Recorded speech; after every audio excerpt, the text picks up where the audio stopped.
পারিবারিক ব্যবস্থাপনার একটা বিষয়। সুতরাং এই যে প্রতিরোধের বিষয়টাও কিন্তু আসলে চিকিৎসার আগে যে আমরা প্রতিরোধ নিয়ে কথা বলতে চাই, সেটাও কিন্তু পরিবারের ভিতর থেকে আসলে উঠে আসা উচিত।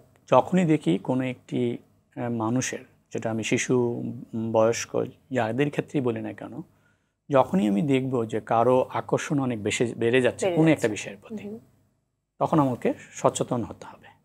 প্রথম ধাপটাই হচ্ছে এটা, যে বেশি আকর্ষণ ইতিবাচক না, রাইট? আমি যদি পড়াশোনার কথা বলি, সেইটাও কিন্তু বেশি আকর্ষণ ইতিবাচক না, একটা মানসিক চাপও তৈরি করবে, অনেক চাপ তৈরি করবে। সুতরাং যে কোনো বিষয়ের প্রতি কারো যদি বেশি আকর্ষণ তৈরি হয়, এবং ওই আকর্ষণের ফলে সে যদি, ওই যে আপনি কিছুক্ষণ আগে বলেছিলেন যে একই রকমের চিন্তা করতে থাকে, একই রকমের আচরণ করতে থাকে, এবং তার ফলে তার যদি সমাজের অন্য অন্য এরিয়ায় প্রভাব পড়ে, তখন আমাকে সচেতন হতে হবে পরিবারের সদস্য হিসাবে।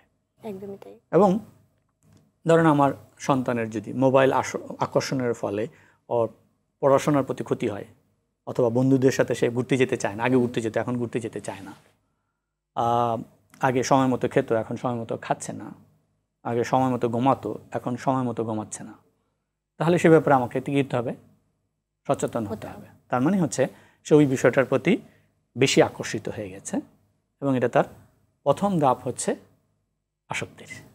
একদমই। তো এই জায়গাটাকে সচেতন হওয়া খুবই গুরুত্বপূর্ণ। সেই সময় কি আসলে বাচ্চার সাথে খোলামেলা কথা বলে জিনিসটাকে আসলে ব্যালেন্স করার সুযোগ করা যায় কিনা? প্রথম ধাপটা কিভাবে হওয়া উচিত? সচেতন হওয়ার পর আমাদের দ্বিতীয় ধাপটা হচ্ছে আমাকে প্রাথমিক ব্যবস্থাপনা নিতে হবে, এবং এই প্রাথমিক ব্যবস্থাপনাটা কিন্তু পরিবার নিতে পারে। আমরা পরিবার হিসেবে যদি আমরা বলি, পরিবারের সদস্য যারা আমরা রয়েছি, তারা আমাদের ওই সন্তানকে যেভাবে আমি ওই সচেতন বিষয়টাকে তুলে ধরতে চাই, সেই তুলে ধরার ওয়েটা আমাদেরকে শিখতে হবে। আমরা বলি গঠনমূলকভাবে বলতে হবে, ইতিবাচকভাবে বলতে হবে, বারবার বলতে হবে, বুঝিয়ে বলতে হবে, তার জ্ঞানের পরিধি অনুসারে তাকে বলতে হবে। যেমন আমি তাকে যখন না বলি, তখন আমি আমার লেভেল থেকে বলি, তার লেভেল থেকে বলি না। ফলে এই বিষয়গুলো খুব গুরুত্বপূর্ণ, এবং আমরা মুহূর্তের মধ্যেই কি চাই? রিয়াকশন পেতে চাই বা পরিবর্তন পেতে চাই সবকিছু। কারণটা হচ্ছে যে আমাদের এই সাইকোলজির ভাষায় বলে যে আমার যখন কোনো একটি আসক্তিমূলক আচরণ ঘটতে থাকে, তখন কিন্তু যেই ধাপে ঘটে ঠিক সেই ধাপে ফিরে আসতে হয়। অর্থাৎ ওর আকর্ষণটা আসক্তির দিকে যাচ্ছে, তার জন্য হয়তো 2 মাস সময় নিয়েছে, কিন্তু আমি কি করছি? 1 মিনিটে বা 5 মিনিটে সেটাকে এখান থেকে সরিয়ে আনতে চাচ্ছি। এটা কিন্তু সম্ভব না।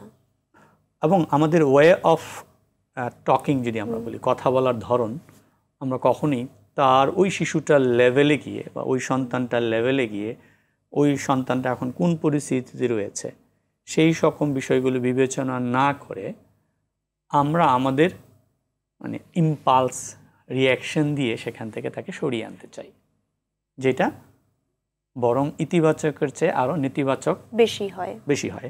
এবং এর ফলে তার ভিতরে আকর্ষণ আরও বেড়ে যায়, কারণ ওটা তার ভিতরে একটা জিদ ক্রিয়েট করে দেয়, এবং এই জিদের ফলে বা রাগের ফলে সে ওইটার প্রতি আরও বেশি আকর্ষিত হওয়ার তার ভিতরে তাড়না তৈরি হয়। এই যে শিশুদের বৈশিষ্ট্য।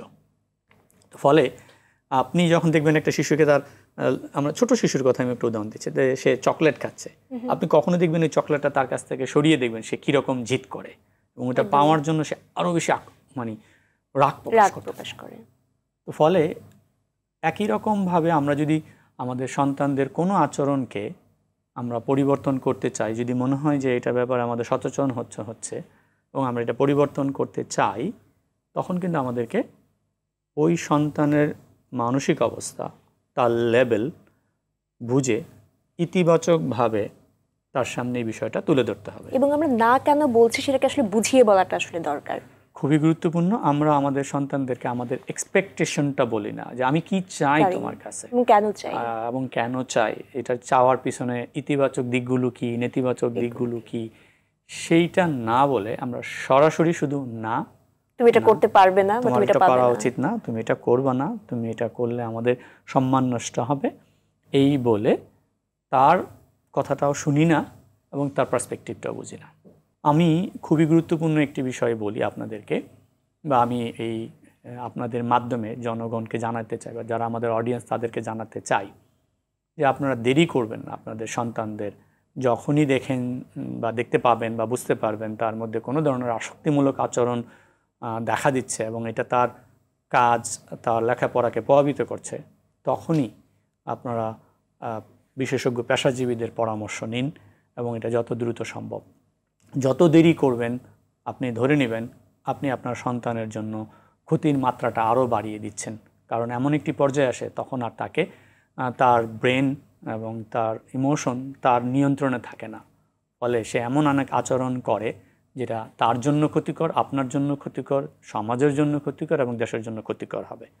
তো সেই বিবেচনায় যত দ্রুত সম্ভব এটাকে অ্যাড্রেস করাটা প্রয়োজন, নেওয়া দরকার। এবং এখানে যেন আমরা কোনোভাবেই সমাজ কি বলবে, আমার মান সম্মান চলে যাবে, আমার পরিবার আমাকে কি বলবে, আমাদেরকে কি বলবে, এইরকম ভাবনা থেকে যেন আমরা সরে আসি। কারণ অসুস্থতা মানে অসুস্থতা। আমরা যেরকম শারীরিক অসুস্থতা হলে অতি দ্রুত মানে পেশাজীবীদের বা ডক্টরের শরণাপন্ন হই, ঠিক একই রকমভাবে এইটাও একটি অসুস্থতা হিসাবে দেখতে হবে। এই অসুস্থতাটা যতটা না শারীরিক তার চেয়ে বেশি ততটা মানসিক এবং আবেগীয়। একদমই।